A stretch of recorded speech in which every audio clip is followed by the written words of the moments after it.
ছোট মৌমাছি, যা সাধারণত ক্ষুদে মৌমাছি বা অ্যাপিস ফ্লোরিয়া নামে পরিচিত। ঘরে বসেই শুরু করুন ছোট মৌমাছির চাষ, কম খরচে বেশি লাভ। আমরা অনেকেই মৌমাছি চাষ বলতে বড় বড় কাঠের বাক্স আর ফুল ফোটানোর ভয়ঙ্কর এক দৃশ্য কল্পনা করি, কিন্তু আপনি জানেন কি, এক ধরনের শান্ত ও ছোট মৌমাছি আছে যা আপনি আপনার বাড়ির ছাদ, বাগান বা বারান্দায় খুব সহজে চাষ করতে পারেন। হ্যাঁ, আমরা কথা বলছি ক্ষুদে বা ছোট মৌমাছি নিয়ে। এদের মধু যেমন খাঁটি, বাজারে এবং চাহিদাও তেমনি আকাশচুম্বী। ছোট মৌমাছির চাষ কেন করবেন?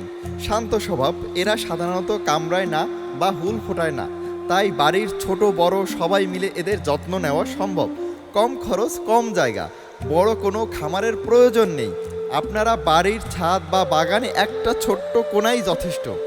ঔষধি গুণাগুণ সম্পন্ন মধু। এই মৌমাছি মধু সাধারণত মধুর চেয়ে অনেক বেশি ঘন, সুস্বাদু এবং ঔষধি গুণ ছিটানো। বাজারে এর দামও অনেক বেশি। পরিবেশের বন্ধু, এরা আপনার আশপাশে গাছের পরাগায়নে সাহায্য করে, ফলে ফলন বাড়ে। কিভাবে শুরু করবেন? উপযুক্ত স্থান নির্বাচন। এমন একটি জায়গা বেছে নিন যেখানে রোদ বৃষ্টি সরাসরি পড়ে না, কিন্তু আলো বাতাস আছে। আপনার ছাদের কার্নিশ বা গাছের ডাল সেরা জায়গা। কলোনি বা চাক সংগ্রহ। প্রাকৃতিক পরিবেশের থেকে ছোট মৌমাছির চাকসহ রানী মৌমাছি সংগ্রহ করতে হয়। অভিজ্ঞ কারো সাহায্য নেওয়া ভালো। কৃত্রিম বা বাক্স। এদের জন্য ছোট আকারের বিশেষ বাক্স বা মাটির পাত্র ব্যবহার করা যায়, যেখানে এরা সহজেই বাসা বাঁধতে পারে। খাদ্যের যোগান।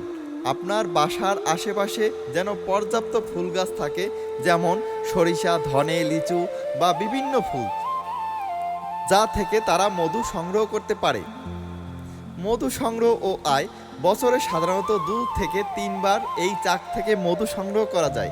একটি ছোট চাক থেকে খুব বেশি মধু পাওয়া না গেলেও এর গুণগত মানের কারণে বাজারে এর চড়া দামে বিক্রি হয়।